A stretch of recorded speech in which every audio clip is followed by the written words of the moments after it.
और वो अब पता चला वो तो शास्त्र विरुद्ध साधना थी जिससे लाभ हो ही नहीं सकता। और फिर भी बहुत से ढेर सारे सुख अपने जीवन में हो रहे थे। हम ये सोच बैठे थे कि इन्हीं साधनाओं से हमें लाभ हो रहा है। अब पता चला कि उन्हीं पूजाओं को करने वाले हमारे पड़ोस में, गांव में, उनके सर्वनाश हो गए।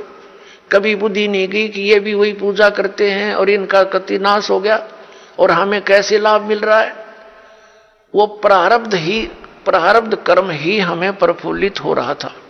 जिनके प्रारब्ध में पाप थे वो पाप उनको कैर तोड़ रहे थे, जिनके प्रारब्ध में सुख थे, पुण्य कर्म थे, उनको फल मिल रहे थे। पूजा दोनों ही एक जैसी कर रहे थे। अब ये पता चला कि जो साधनाएं हम कर रहे थे उनके फल से, उनके प्रतिफल से हमें कोई सुख नहीं था। ये हमारे पुण्य संस्कार थे, पिछले जन्म के संग्रहित जो प्रारब्ध बनाकर हमें दिए गए थे, वही प्रफुल्लित हो रहे थे।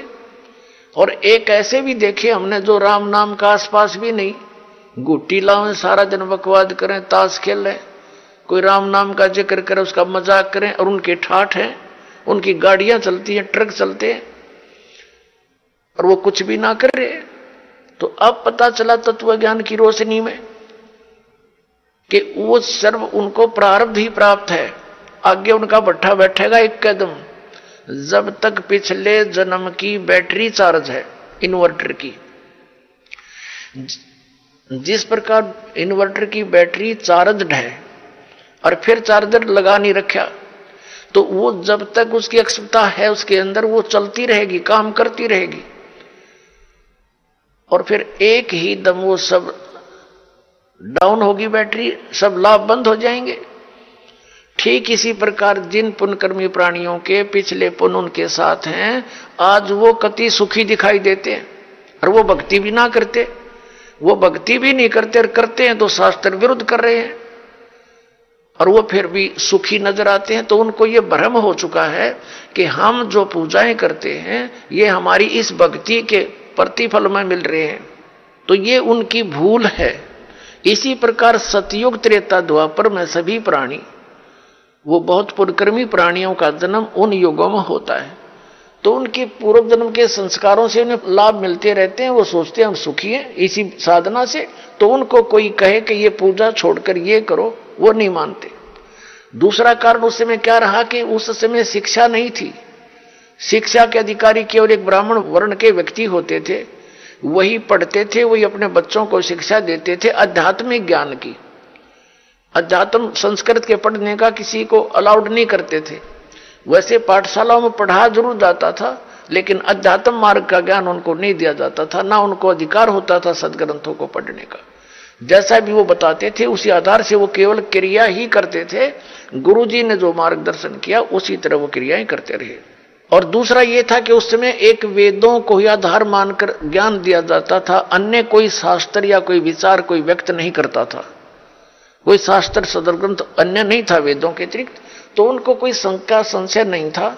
और उनको जो मार्ग बताया जाता था वेदों अनुसार ओम नाम का जाप ही ऋषि लोग दिया करते थे, और कोई अन्य मंत्र नहीं देते थे। जैसे ये ओम नमः भागवते और ओम नमः शिवाय आदि ये मंत्र नहीं जाप करते थे, वो तो बाद में करने लगे हैं लोग।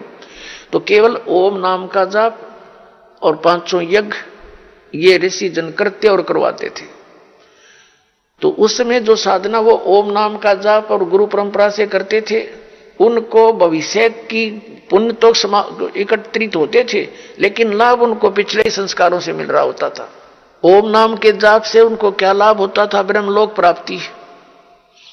जैसे आपने श्री महावीर जैन जी के जीवन में बहुत बार दास ने दिखाया है, वो महापुरुष तो वेदों अनुसार साधना करते थे, जिस कारण से 80 लाख बार तो वो देवता पद को प्राप्त किया उन्होंने।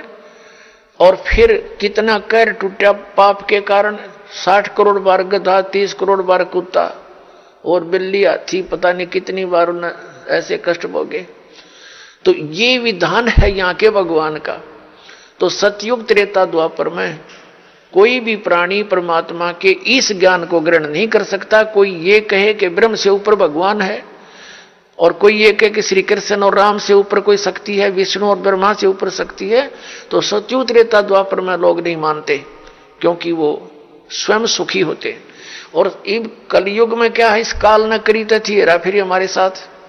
क्या हेरा फेरी की थी कि परमात्मा से कहा था कि जब तुम्हारा वो प्राइम टाइम आवेगा कलयुग में पार करने का, तो उससे पहले मैं अनेकों पंथ अनेकों मजहब बना दूंगा, सबको भ्रमित करवा दूंगा, मंदिर मस्जिद गुरुद्वारे और इन तीर्थों तक सीमित कर दूंगा, श्री राम कृष्ण देवता आदि पर पूर्ण दृढ़ कर दूंगा। और जब तेरा कोई संत आएगा, तेरा अवतार आएगा इस अज्ञान का नाश करने के लिए, तो उसकी कोई नहीं सुनेगा। इसलिए काल ने कलयुग का समय परमात्मा से मांगा था कि कलयुग में आप कितने ही प्राणी मुक्त करा लेना। परमात्मा को पता था, कबीर परमेश्वर जी को, कि सतयुग त्रेता द्वापर में ये प्राणी दुखी नहीं होंगे, इनके पुण्य इनके साथ रहेंगे, ये मेरे विचारों को कतई नहीं मानेंगे।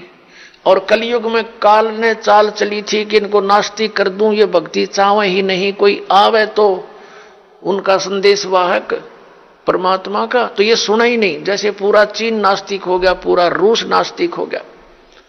काल का ये दाव था कि भारतवर्ष को भी नास्तिक कर दूं। इसके लिए इसने कौन से कदम उठाए? पहले तो बुद्ध धर्म की शुरुआत की।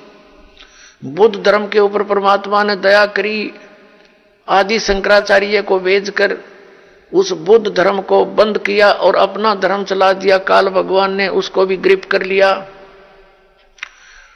उसने श्री कृष्ण, श्री राम, श्री शंकर जी को सुप्रीम पावर बताकर हमारे ऊपर ये पूरी साधनाएं थोप दी, और फिर साथ में मंदिर, ये तीर्थों और ये धामों की पूजाओं पर लगा दिए, बंदरों की पूजाओं पर। अब परमात्मा बड़े दयालु हैं, ये भी उनका एहसान है श्री आदि शंकराचार्य जी का कि उसने हमें नास्तिक होने से बचा दिया। यदि बौद्ध धर्म भारतवर्ष में फैल जाता तो चीन जैसी दशा आज हमारी होती, हम राम नाम बोल भी नहीं सकते थे। लेकिन बात वही की वही रही, आसमान से गिरे, खजूर पर अटक गए। लेकिन इतना अवश्य रहा कि हम धार्मिकता की तरफ अग्रसर रहे। अब काल ने फिर दूसरा दाव खेला नास्तिक बनाने का। ये जितना राधा स्वामी पंथ, जय गुरुदेव पंथ, विनोद वाला राधा स्वामी पंथ, ताराचंद वाला, और ये सच्चा सौदा सिरसा और जगमाल वाली वाला, और ये अड़क यहां पर निकट सी है, हिसार के पास है गंगुआ, और ये ठाकुर जी, ये कृपाल सिंह जी, ये सारे एक ही कुएं का जल है। श्री शिवदयाल जी के विचारों से प्रभावित हैं, उसी के आधार से प्रचार करें।